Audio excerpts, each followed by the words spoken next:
फेंक करके, शीशा फोड़ करके, हमारे ड्राइवर का हाथ तोड़ करके हमारा यात्रा रोक देंगे।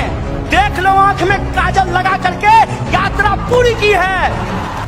कपिल मिश्रा के ऊपर देशद्रोह का मुकदमा नहीं किया गया है, लेकिन इस देश में अगर आप सच बोलिएगा तो आपके ऊपर देशद्रोह का मुकदमा कर दिया जाएगा कि एक जूता सिलने वाले का बच्चा भी अपने टैलेंट के बदौलत बीसीसीआई का सेक्रेटरी बन सके और उसको इस बात का अफसोस नहीं हो, उसको इस बात का अभिमान हो कि हमारा बाप तरीपार नहीं था, हमारा बाप दंगाई नहीं था।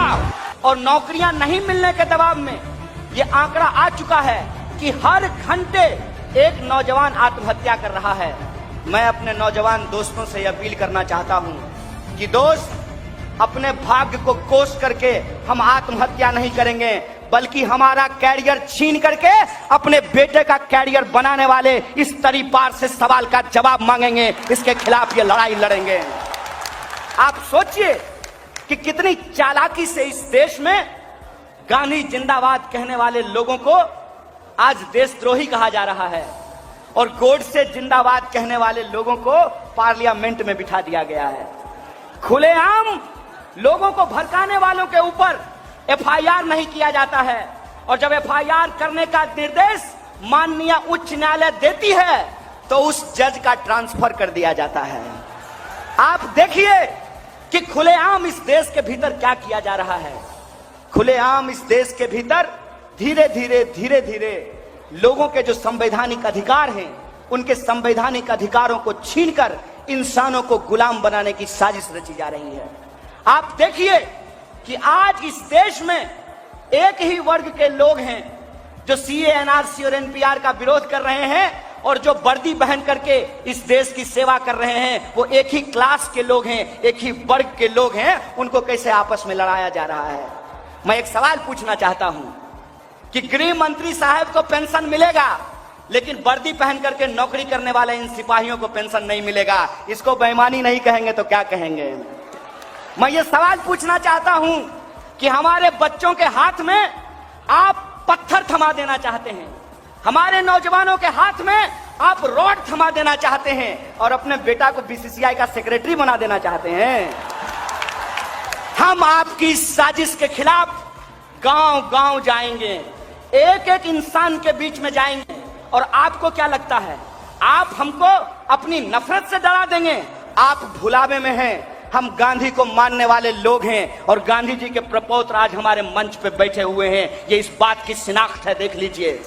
हम इस देश में आप तमाम लोगों को याद दिलाना चाहते हैं कि यही नफरत, जो नफरत आज इस देश के भीतर बोई जा रही है, इसी नफरत का नतीजा था कि इस खूबसूरत देश को दो हिस्सों में बांट दिया गया।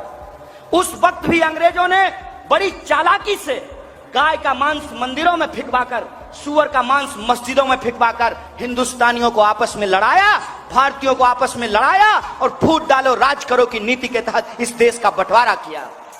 मैं याद दिलाना चाहता हूं इस देश के हुक्मरानों को यह समझ में आना चाहिए कि इस देश में जो मुसलमान रह गए, उन्होंने जिन्ना को नहीं, गांधी को अपना राष्ट्रपिता चुना था। इस बात को याद रखना चाहिए।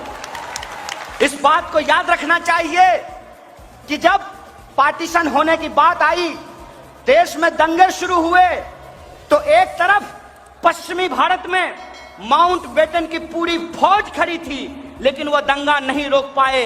अकेला महात्मा गांधी, वो बापू, वो अर्धनग्न फकीर, ईस्ट भारत का दंगा भूख हड़ताल से रोक दिया था। इस देश ने हमेशा गांधी को अपनाया है। मुझे अफसोस है कि आज अगर गांधी दिल्ली में होते तो नॉर्थ ईस्ट दिल्ली जल नहीं रहा होता। अगर नॉर्थ ईस्ट दिल्ली जल नहीं रहा होता तो राहुल की भी जान नहीं जाती और नाजिम की भी जान नहीं जाती।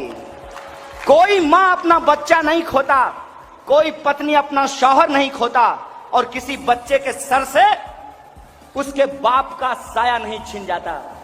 मैं बार बार कहता हूं कि इस देश की सरकार ने गोडसे को चुन लिया है। इस देश की जनता को तय करना है कि उसको गोडसे के साथ जाना है कि गांधी के साथ जाना है। बोलिए, किसके साथ जाने के लिए तैयार हैं? अगर गांधी के साथ जाने के लिए तैयार हैं तो नेता की तरह मैं लफाजी नहीं कर रहा हूं। मुझे लफाजी करके, चाटुकारिता करके और वोट की गिनती करके प्रधानमंत्री नहीं बनना है, इस बात को याद रखिएगा। कुछ लड़ाइयां इसलिए लड़ी जाती हैं कि उससे चुनाव नहीं जीते जाते हैं, उससे इतिहास बनाया जाता है। और आप तमाम लोग जो आज पटना के गांधी मैदान में हैं, आप इस देश में एक इतिहास रच रहे हैं।